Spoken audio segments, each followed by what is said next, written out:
La grâce est totalement opposée aux œuvres. Elle n'a rien à voir avec la loi. Nous ne devons pas tomber dans les œuvres de la chair. Nous devons accomplir les œuvres de Dieu, mais il faut comprendre que quel que soit ce que le Seigneur nous demande de faire, il nous donne avec la grâce. Restez avec nous dans Jouissez de votre vie.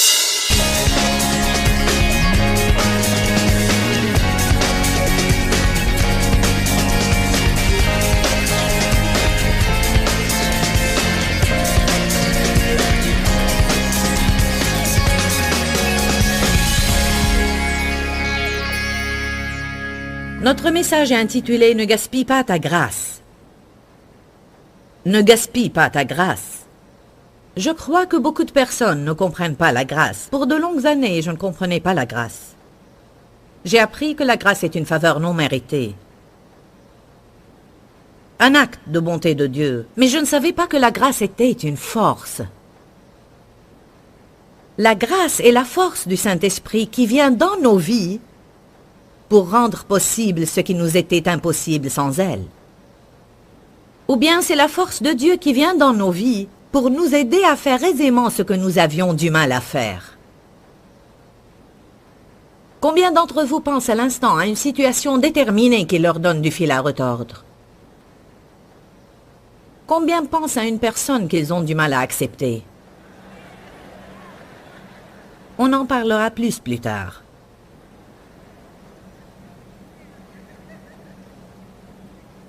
La définition du mot grâce est bonté, faveur. Quelque chose qui est disponible à tous et gratuitement. Si la grâce est disponible à tous, alors pourquoi nous n'en jouissons pas tous? Parce qu'on ne la demande pas tous et on ne sait pas tous comment la recevoir. Je répète que Dieu est une personne d'honneur et il ne veut pas nous imposer son aide, il ne veut pas nous imposer sa présence dans nos vies et dans nos différentes situations. Malheureusement, beaucoup de personnes ne demandent l'aide de Dieu qu'après avoir perdu tout espoir. La plupart des personnes se tournent vers Jésus après avoir atteint le point le plus bas et perdu tout espoir et toute espérance, alors ils reçoivent Jésus finalement. Mais ce n'est pas toujours le cas. Quelques-uns sont plus intelligents que ça, alors que la plupart pensent « J'ai tout fait, j'ai tout essayé, et maintenant je vais voir si Dieu peut m'aider. » Vous pensez qu'on apprend dès la nouvelle naissance qu'on ne peut rien faire sans Jésus, mais on n'apprend pas vraiment cela. Car même après avoir reçu Jésus, on continue à faire toutes les choses par notre propre force. Et la Bible dit, sans moi, vous ne pouvez rien. Jean 15,5, s'il y a jamais leçon que nous avons à apprendre, c'est la suivante. Sans moi, vous ne pouvez rien. Si vous ne le croyez pas, le Seigneur sera dans l'obligation de vous le prouver. Amen. En fait, je vous dis maintenant que si le croyant ne fait pas confiance à Dieu, alors très peu de choses réussiront dans sa vie. Car comme nous avons été sauvés par la grâce, non par les œuvres, afin que personne ne se glorifie, c'est de même, c'est-à-dire par la grâce, que nous devons apprendre à vivre. La grâce de Dieu est merveilleuse. La Bible dit, non seulement nous avons la grâce, mais nous avons la grâce, plus de grâce et encore la grâce. Amen. La grâce est totalement opposée aux œuvres. Elle n'a rien à voir avec la loi. Nous ne devons pas tomber dans les œuvres de la chair. Nous devons accomplir les œuvres de Dieu, mais il faut comprendre que quel que soit ce que le Seigneur nous demande de faire, il nous donne avec la grâce de l'accomplir. Alors on fait les œuvres de Dieu par la grâce de Dieu. Et si on fait les œuvres de Dieu et on compte sur lui, alors tout ce qu'il nous demande de faire devrait être relativement facile. On se débat beaucoup. La Bible dit, venez à moi, vous tous qui êtes fatigués et chargés, et je vous donnerai du repos. Pourquoi on ne reçoit pas ce dont nous avons besoin? Car on ne vient pas à lui, on va chez nos amis et ceux qui font la relation d'aide. On fait les choses par notre force. Je ne critique pas ceux qui font la relation d'aide. Si Dieu vous guide à les consulter, faites-le, mais moi je n'irai pas avant de le consulter. Et je ne choisirai pas n'importe quel conseiller, et sûrement pas quelqu'un qui n'en saurait pas plus que vous. Certaines personnes qui font de la relation d'aide, leur profession n'en savent pas autant que les personnes qui les consultent. Quand on apprend à vivre par la grâce de Dieu, cela provoque en nous une grande gratitude. Et Dieu veut qu'on vive dans la reconnaissance et la gratitude. Je sais que c'est par la grâce de Dieu que je fais ce que je fais maintenant. Dieu ne m'a pas appelé car je mérite d'être appelé, ni car je suis suffisamment intelligente pour être appelée. En fait, je n'ai pas encore compris pourquoi il m'a appelée. Je sais bien que c'est par sa grâce, sa miséricorde, sa faveur et par sa bonté aussi qu'il veuille se servir de moi, malgré tous mes défauts. C'est pourquoi Paul a dit « Sans la grâce de Dieu, j'en suis rien ». Quand vous comprenez la puissance de la grâce de Dieu, vous arrêtez de juger les autres, car vous réalisez que sans la grâce de Dieu, vos vies auraient été un désastre. Si le Seigneur ne m'avait protégé, j'aurais été mise en prison. Et c'est le cas de quelques-uns ici. Qui parmi vous a fait des choses pour lesquelles il méritait d'être emprisonné mais n'a pas été arrêté? La grâce est merveilleuse, n'est-ce pas? Je crois que c'est la grâce de Dieu seul qui m'a envoyé Dave Meyer. J'ai épousé le premier prétendant que j'ai eu à l'âge de 18 ans. J'ai été victime de ses vices sexuels et je pensais que personne ne voudrait de moi. Alors j'ai épousé le premier homme qui s'est intéressé à moi. Il a fait beaucoup de problèmes et on a vécu un cauchemar pendant 5 ans. Nous étions séparés la plupart du temps. Et il m'est arrivé de rentrer à la maison et ne pas l'y trouver, et je me retrouvais seule pour plusieurs mois sans que je sache où il est. Parfois, il m'emmenait vers d'autres États, puis disparaissait en me laissant seule là-bas. À l'âge de 18 ans, j'ai été abandonnée en Californie et au Mexique. Je sais ce qu'est la souffrance. Je me souviens qu'à 18 ans, je me mettais au lit et disais « Seigneur Tout-Puissant, je te prie de m'envoyer un partenaire qui m'aimerait et qui m'emmènerait aussi à l'église. Je voulais servir le Seigneur, mais j'avais eu tellement de problèmes qu'il m'était impossible de le faire. Mais le Seigneur Tout-Puissant, dans sa souveraineté, et d'une manière divine et surnaturelle, m'a envoyé Dave Meyer et a mis mon amour dans son cœur, et cela immédiatement et sans aucune stimulation.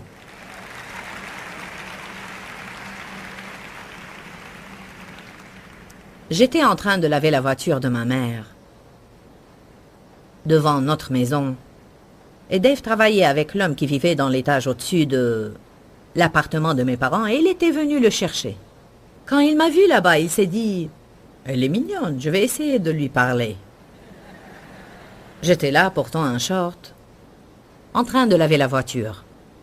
Il m'a dit « Veux-tu laver ma voiture aussi ?» J'ai répondu « Si tu veux qu'elle soit lavée, lave-la toi-même. »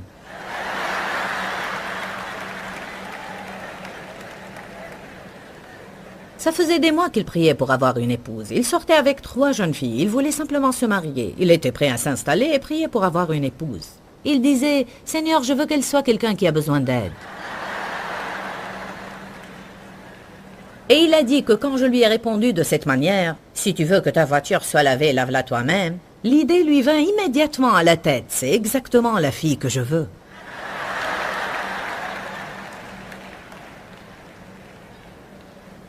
Dave était né de nouveau. Pour notre premier rendez-vous, on a joué au bowling.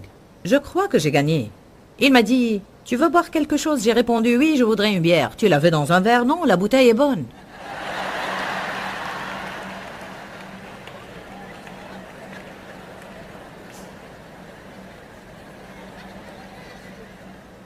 Et il a dit que le temps qu'il m'emmène chez moi ce soir-là, il était sûr qu'il voulait m'épouser. C'était sans aucun doute la grâce de Dieu. Parce que je faisais du mal et j'étais une fille très sarcastique et agressive. Je veux dire que je n'étais pas aimante du tout, alors c'était vraiment surnaturel, la grâce de Dieu. En fait, quand la faveur de Dieu vient sur vous, le Seigneur peut pousser les gens à vous vouloir et à vous aimer même quand vous êtes indésirable.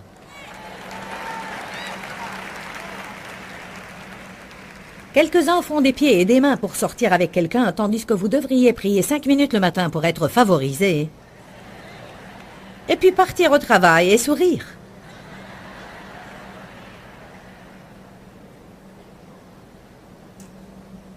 Quand on vit dans la grâce de Dieu, on devient reconnaissant. Ça fait 35 ans que je suis mariée avec Dave et je remercie toujours le Seigneur pour lui.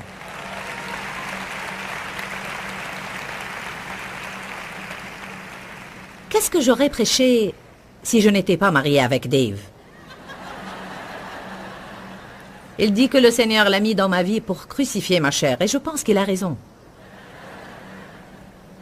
Il m'est un privilège d'être en fait l'épouse de Dave. Allez, applaudissez Dave.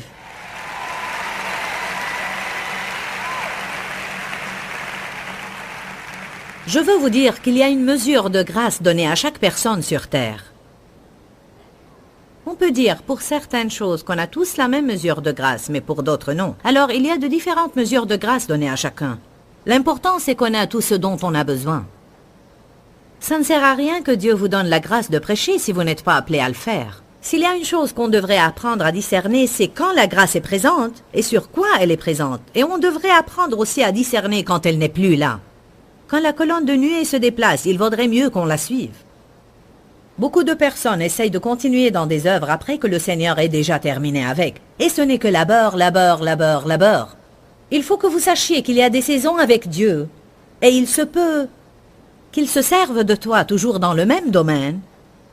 Et il se peut que tu sois conscient de son appel.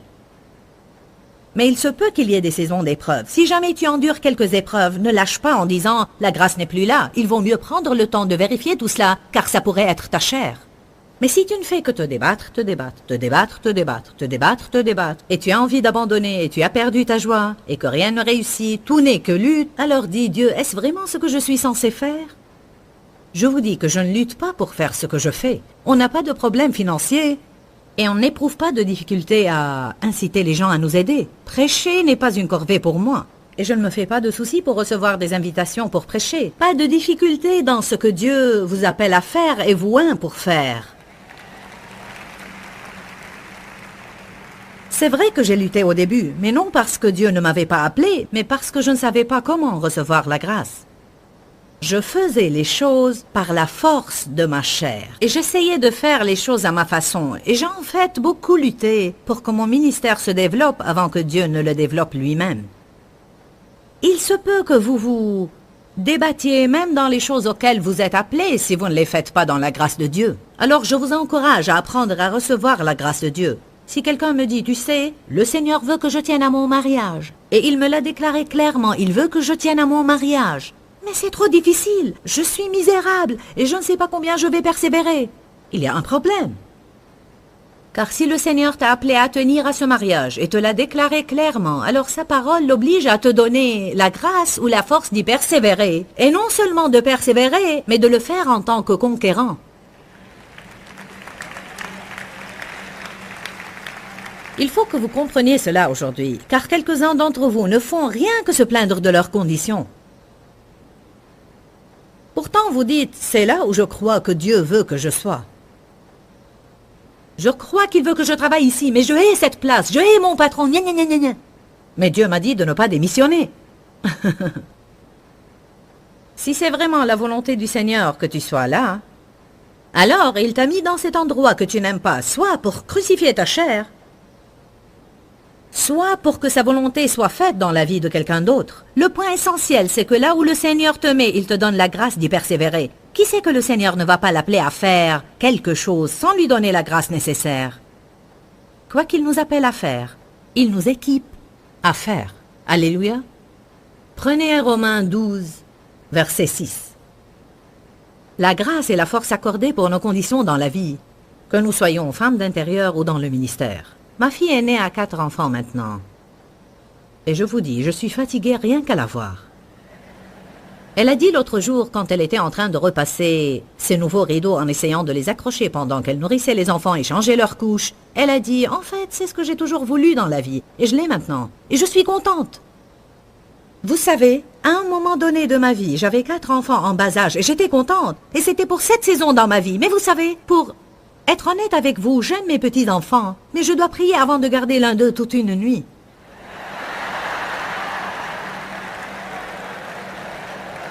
Je les aime et je ferai n'importe quoi pour eux, mais j'aime les visites éclairs.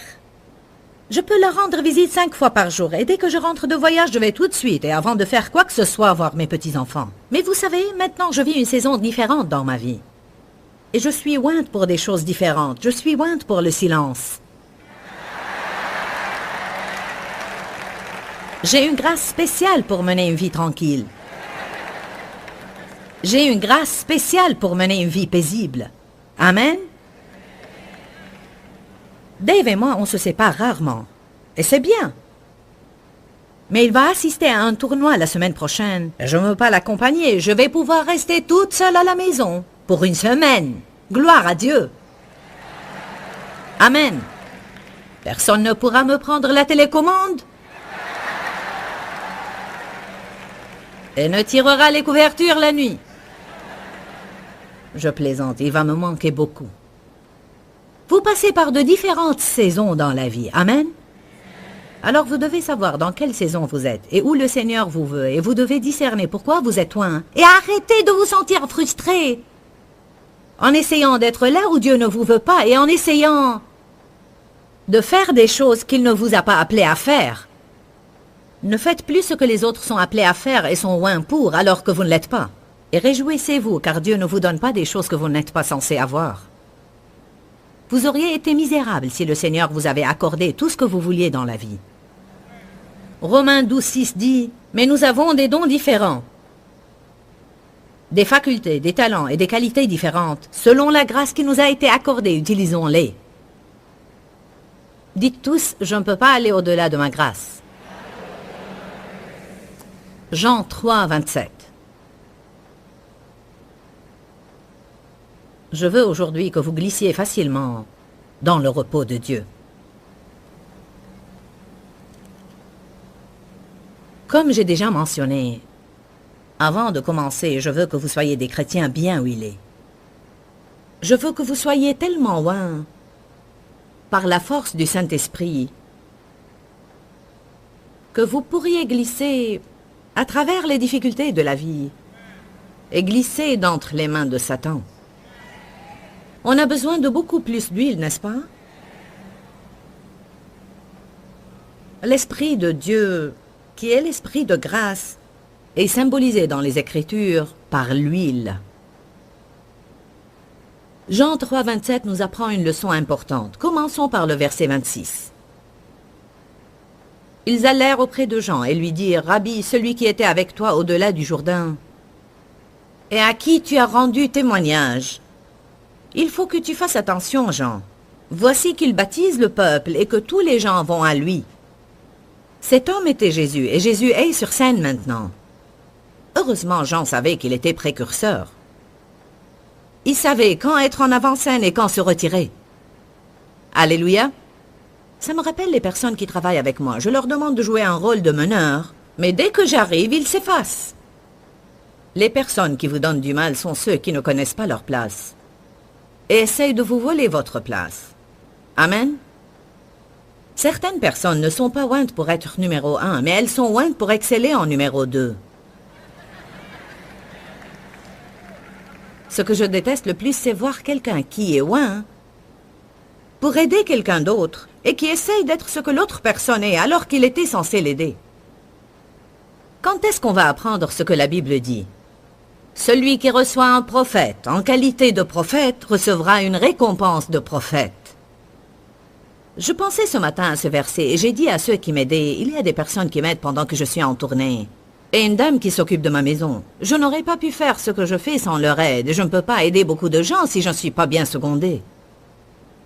Je leur ai dit, vous remarquez ce que la Bible dit? Celui qui reçoit un prophète en qualité de prophète recevra une récompense de prophète. Qu'est-ce que cela veut dire? Quand vous aidez quelqu'un à accomplir l'appel de Dieu, vous recevrez exactement la même récompense qu'il reçoit. Alors, quelle est la différence entre ce que nous faisons du moment qu'on agit selon la grâce de Dieu qui nous est accordée? Dave dit toujours aux gens qui demandent avec curiosité, « Comment est-ce que ça marche dans votre couple que Joyce soit à l'avant-plan et toi plus ou moins dans les coulisses? » Vous savez ce qu'il leur dit? « Je n'ai pas la grâce de prêcher. Sinon je serais en train de le faire. Alors je fais ce que j'ai la grâce de faire.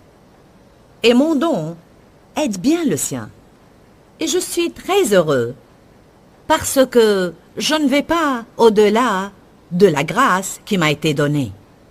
Beaucoup de personnes dans cette vie n'ont ni la joie ni la paix, car ils essayent toujours d'être ce qu'ils ne sont pas. J'aimerais voir beaucoup de personnes parmi vous ici et parmi ceux qui nous regardent à la télé arriver à un état de contentement et de satisfaction. Être satisfait ne veut pas dire ne jamais changer, mais ça veut dire être heureux dans ce que vous êtes maintenant. Vous êtes sur la bonne route, mais vous avez décidé de jouir du trajet. Je n'étais pas satisfaite. Quand mon ministère était restreint, je voulais qu'il se développe. Et quand il s'est développé, j'ai voulu qu'il se développe plus. Je remercie Dieu d'avoir surmonté cela. Car je vous dis que rien n'est plus frustrant qu'essayer d'être là où le Seigneur ne veut pas que vous soyez. Si vous faites tout pour parvenir à une certaine position, vous aurez à vous y maintenir. Il est l'auteur et le consommateur de notre foi, mais il n'est pas obligé de maintenir ce qu'il n'a pas commencé. Vous pouvez bâtir la maison, mais la Bible dit « il travaille en vain ». Nous pouvons bâtir, mais nous travaillons, et notre travail ne porte point de fruits.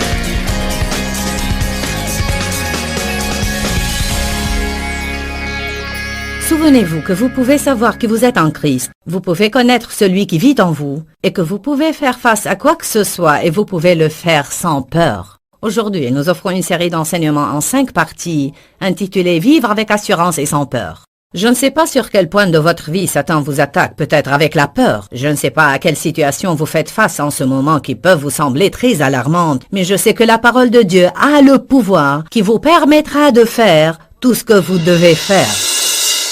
Dis-leur que je les aime. Dans ce livret, Joyce Meyer donne une révélation de l'amour de Dieu pour nous. Pour obtenir ce livret gratuitement, écrivez-nous à Joyce Meyer, boîte postale 40095-6300, Larnaca, Chypre. Ou bien visitez notre site web www.joycemeyer.org/fr.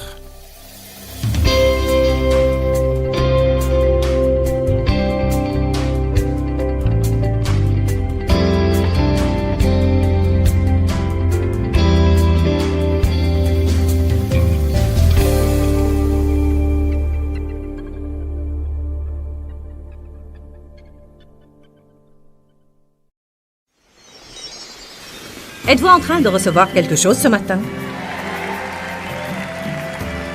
Contre quoi luttez-vous? En fait, je vous défie aujourd'hui. Identifiez avec quoi vous vous débattez et je vous dirai que vous êtes en train de tenter sur ce point, vous ne croyez pas. Restez avec nous dans Jouissez de votre vie.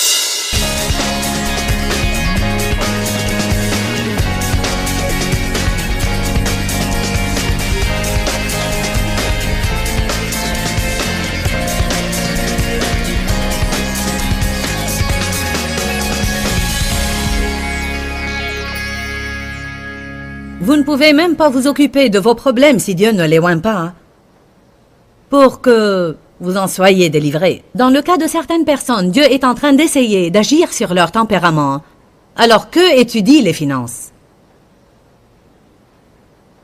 Vous ne pouvez être délivré que des ennemis que Dieu place entre vos mains. Vous pouvez être délivré uniquement des ennemis que Dieu place entre vos mains. Qui comprend ce que je veux dire par ça? Nous pourrions voir quelqu'un d'autre être délivré d'un problème avec lequel nous avons aussi des difficultés. Nous voulons savoir comment ils ont fait ça et ce que l'Éternel révèle et nous commençons donc à œuvrer sur ce point alors que Dieu essaye d'en traiter un autre. Vous ne pouvez même pas changer sur ce point si Dieu ne vous donne pas la grâce.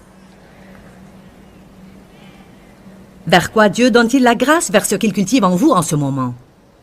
Pour ça ne sert à rien quand Dieu essaye d'agir en vous de dire « c'est trop dur, ce n'est pas le temps approprié, je ne suis pas prêt pour ça ».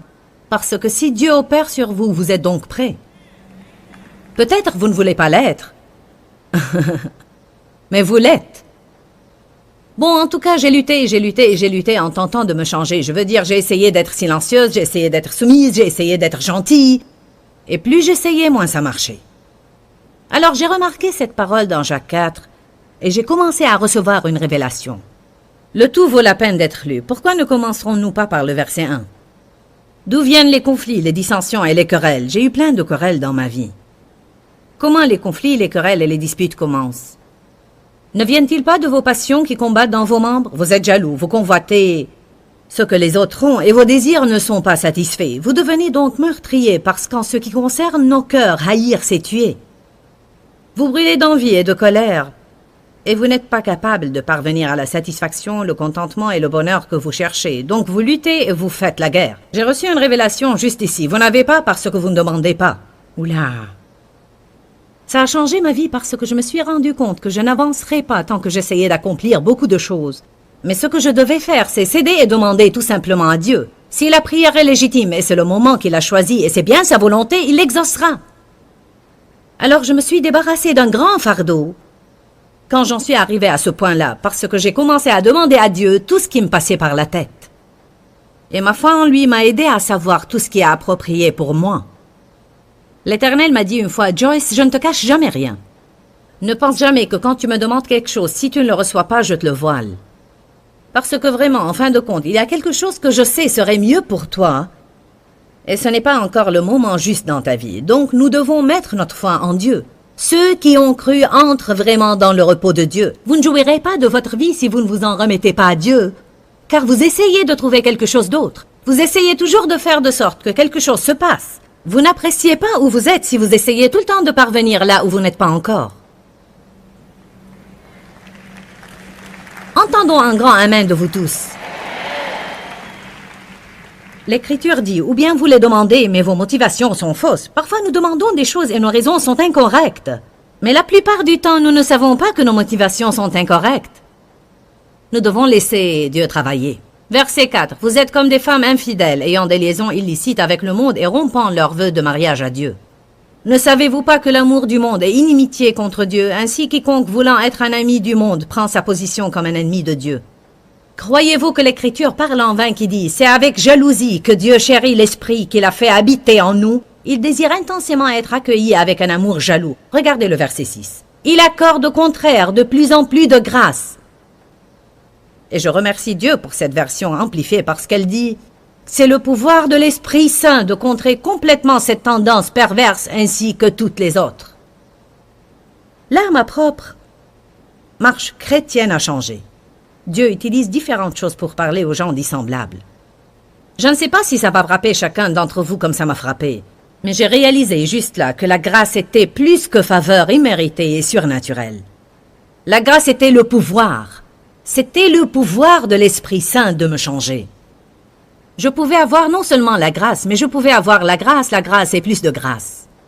Si je devais maigrir un peu, et que mon appétit était incontrôlable, et que je ne semblais pas pouvoir faire les choix adéquats, je n'aurais pas besoin d'essayer 50 régimes, je devrais prier pour la grâce. Et prier pour ne pas tomber dans la tentation. En fait, je prépare une série puissante en ce moment sur la prière. Nous devons prier plus et lutter moins.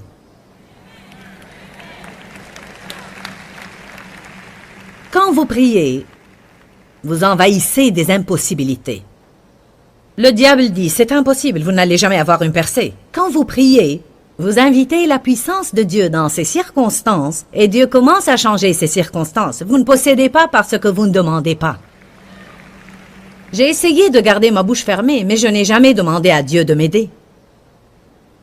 J'ai essayé d'être soumise, mais je n'ai jamais vraiment demandé à Dieu de m'aider à être soumise. J'ai essayé d'être gentil, mais je n'ai jamais demandé à Dieu de m'aider à être gentil. Dieu ne nous permettra pas d'y arriver par nous-mêmes, car si nous y parvenons par nous-mêmes, nous nous attribuerons le mérite.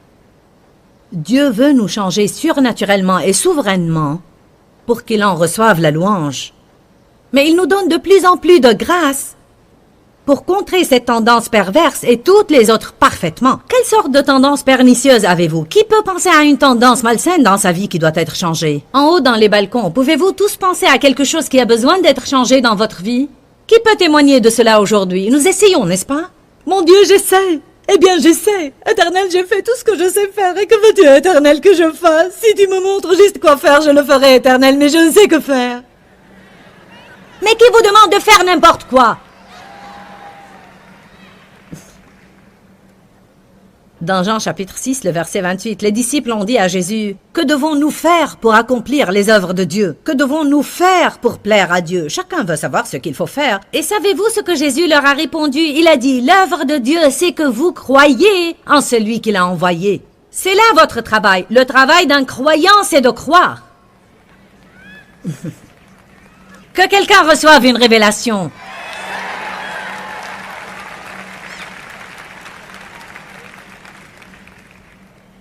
dois faire de l'exercice et je déteste faire de l'exercice. Essayer ne marche pas, je l'ai déjà fait. Alors je crois en Dieu. Et vous devez croire en Dieu avec moi. Et j'obtiens une certaine percée. Il y a vraiment des jours où ça me plaît. J'ai hâte d'y aller. Et puis quand je commence à déchoir de nouveau, je prie davantage. Éternel! Vous devez tenir ferme dans la prière jusqu'à ce que vous ayez une percée. La Bible dit, c'est pour la liberté que Christ nous a affranchis. Demeurez donc ferme et ne vous laissez pas mettre de nouveau sous le joug de la servitude. Mon mari aime faire de l'exercice. Je voudrais être comme lui, mais je ne le suis pas. Alors je prie. Et je crois. Amen. Êtes-vous en train de recevoir quelque chose ce matin? Contre quoi luttez-vous? En fait, je vous défie aujourd'hui. Identifiez avec quoi vous vous débattez et je vous dirai que vous êtes en train de tenter sur ce point, vous ne croyez pas. Vous essayez par vos propres plans ou vos idées ou celles de quelqu'un d'autre, mais vous ne vous en remettez pas à Dieu. Vous pouvez faire sans régime, mais cela ne veut pas dire que vous allez maigrir.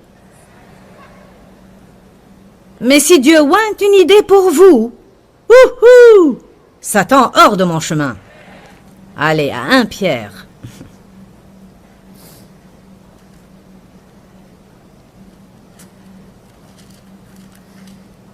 Ne gaspillez pas votre grâce. Waouh! Paul dit, sa grâce envers moi n'a pas été vaine. Je ne contrarie pas la grâce de Dieu. Que veut dire contrarier la grâce de Dieu? Puis-je vous poser une question? Si vous êtes debout là à lutter,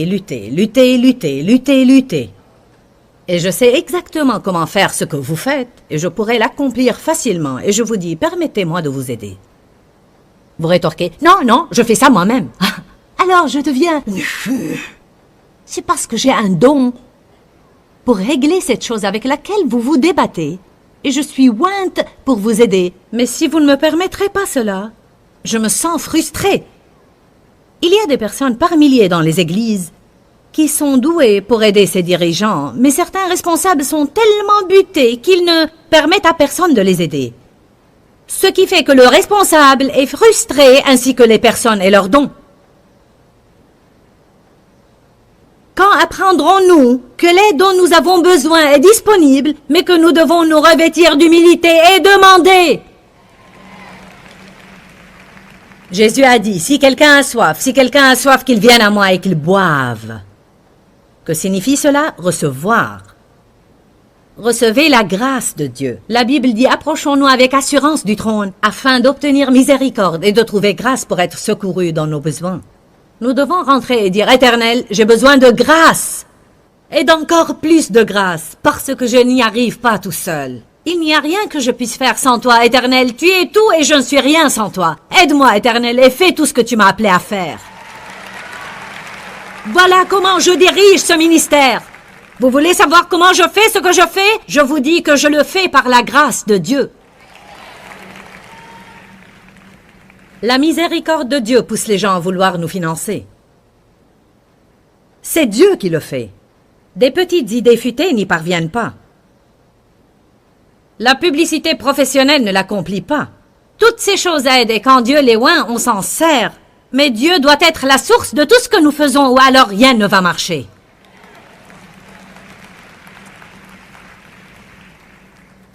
« 1 Pierre 5 » La seule façon de nous changer, c'est par la grâce de Dieu. Combien d'entre vous sont fatigués de lutter contre eux-mêmes? Alors pourquoi ne me faites-vous pas une faveur et commencez simplement à prier au sujet de ces circonstances et remettez-vous-en à Dieu? Quand vous priez, vous plantez une graine. La prière est une graine. Tant que la terre subsistera, les semailles et la moisson ne cesseront pas. Vous devez comprendre qu'entre votre graine et votre récolte, il y a le temps. Vous plantez votre graine, vous passez par une période de temps en ayant foi que vous allez avoir une récolte. Vous priez et demandez à Dieu de vous changer. Pour cela, je suggère pendant ce temps de remercier Dieu, même si vous ne voyez aucun changement. Vous croyez que sa force agit en vous. Avez-vous jamais prié pour un parent ou un ami pour les voir par la suite empirer? C'est en fait de très bonnes nouvelles. Pourquoi? Parce que cela signifie que Dieu opère sur eux. Les gens empirent quand Dieu commence à agir sur eux. Vous priez pour avoir de la patience et vous obtenez des opportunités. Vous priez pour pouvoir aimer le haïssable et vous obtenez des opportunités. Alors vous pensez, j'ai prié, Dieu n'est pas à l'œuvre, il y a plus de pression que jamais. Non, il essaie de faire ce que vous lui avez demandé. Gloire à Dieu. Aïe, alléluia.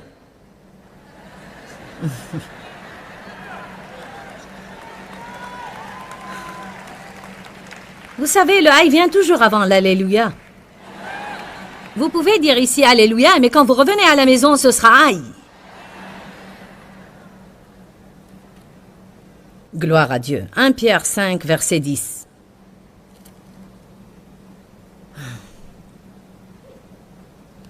Après que vous aurez souffert un peu de temps, le Dieu de toute grâce, qui transmet toute bénédiction et toute faveur, qui vous a appelé à sa gloire éternelle en Jésus-Christ, vous perfectionnera lui-même et vous accomplira tel que vous devez être.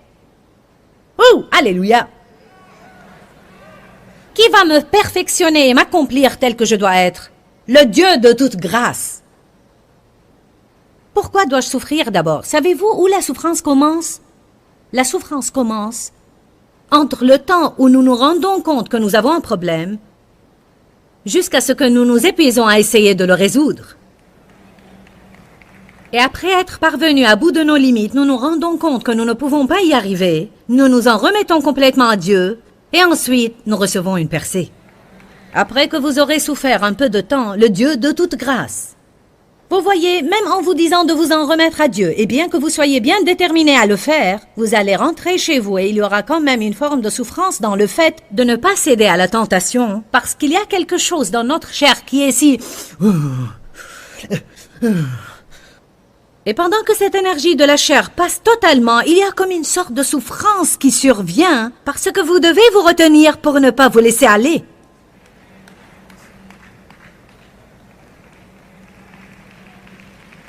Quand vous voyez quelqu'un faire quelque chose de faux et vous voulez tellement lui dire. Mais Dieu vous reprend, laisse tomber, laisse-le en paix. Et tu es...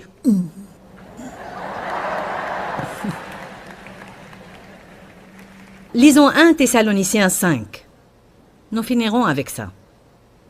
C'est la révélation que j'ai reçue quand Dieu m'a montré cette écriture dans Jacques 4. Et c'est qu'il n'y a pas seulement peu de grâce, mais il y a la grâce et plus de grâce. Et après quoi, il y a davantage de grâce et plus de grâce et encore plus de grâce. Et vraiment, vous ne pourrez jamais manquer de grâce. En fait, la Sainte Bible dit, là où le péché abonde, la grâce surabonde. Il y a toujours plus de grâce que vous n'avez de problème. N'agissez pas comme si Dieu est un pauvre petit Dieu à qui vous ne pouvez adresser qu'une pauvre petite requête. Dieu peut s'occuper de 2 de vos problèmes le même jour. Regardons 1 Thessaloniciens 5. Nous finirons avec cela. Si vous n'êtes pas encore par-dessus bord, ceci doit vous renverser. Verset 22. Abstenez-vous de toute espèce de mal. Redressez-vous, volez droit, faites ce que vous devez faire, menez des vies saintes. Ça ne dit pas tout ça, mais c'est une improvisation. Que le Dieu de paix vous sanctifie lui-même tout entier. Nous avons parlé de la sainteté hier soir, et nous avons dit que l'Esprit Saint est l'agent dans la sanctification. Nous ne pouvons devenir saints que par l'œuvre de l'Esprit Saint dans nos vies. C'est pour cela que nous recevons l'Esprit Saint et non pas l'Esprit non saint. Que le Dieu de toute grâce, que le Dieu de paix vous sanctifie lui-même tout entier, vous sépare des choses profanes et vous rend purs et entièrement consacrés à Dieu. Et que tout votre être, l'esprit, l'âme et le corps soient conservés irréprochables, irrépréhensibles lors de l'avènement de notre Seigneur Jésus-Christ. Serait-ce beaucoup demandé? Verset 24. Celui qui vous a appelé à être sien et fidèle est complètement digne de confiance et c'est lui qui vous sanctifiera.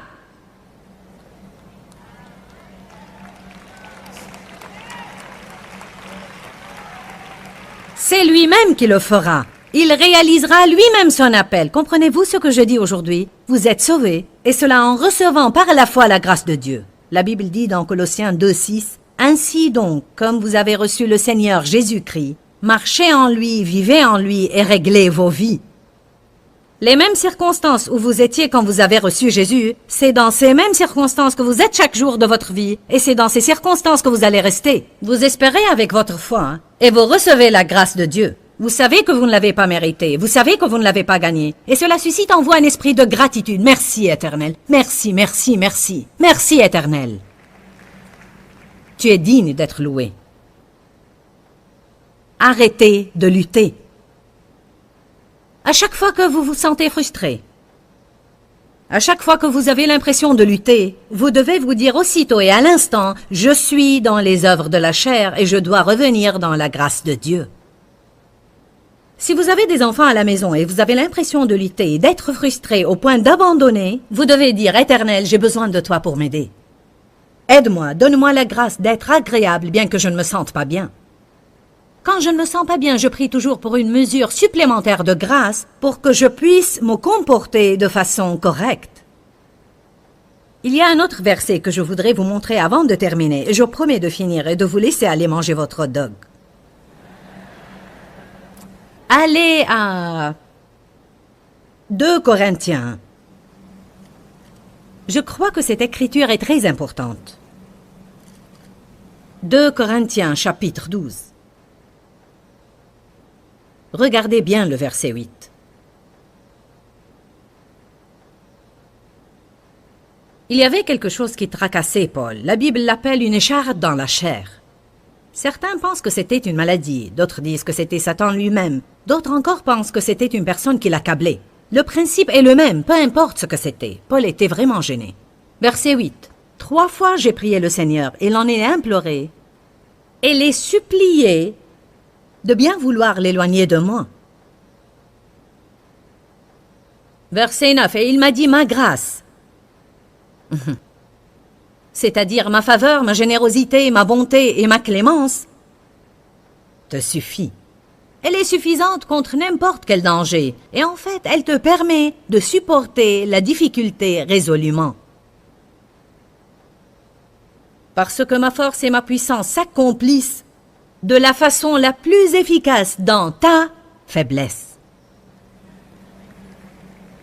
L'Éternel dit, ma grâce vous permettra d'être dans vos circonstances et d'agir comme un homme mûr ou une femme de Dieu. M'entendez-vous bien ce matin? Peut-être avez-vous un époux qui n'est pas sauvé.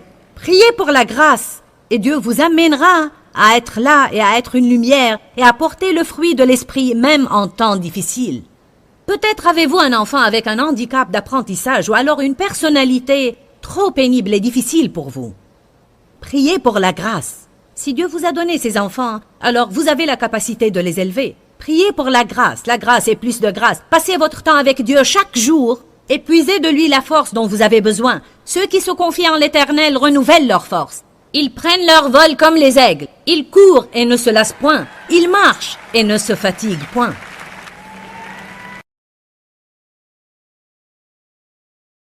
Souvenez-vous que vous pouvez savoir que vous êtes en Christ, vous pouvez connaître celui qui vit en vous, et que vous pouvez faire face à quoi que ce soit, et vous pouvez le faire sans peur.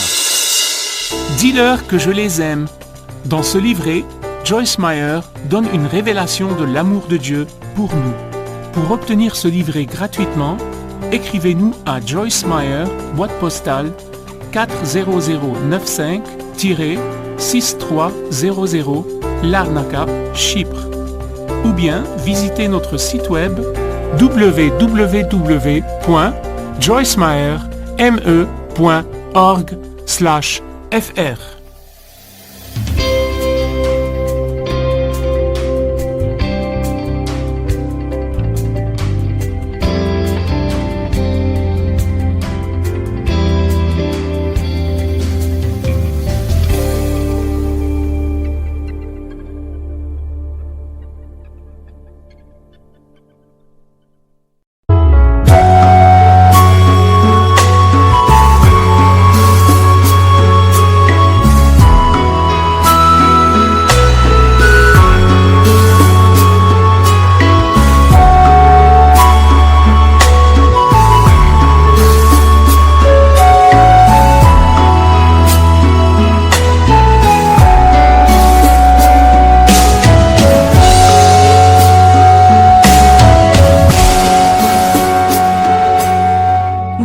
khắp phương trời vẫn nhớ tới quê hương. Người về đây thăm làng Trù quê mẹ và làng Sen quê cha, xúc động bồi hồi người rơi giọt lệ, thương mái nhà tranh thương đất mẹ nghề.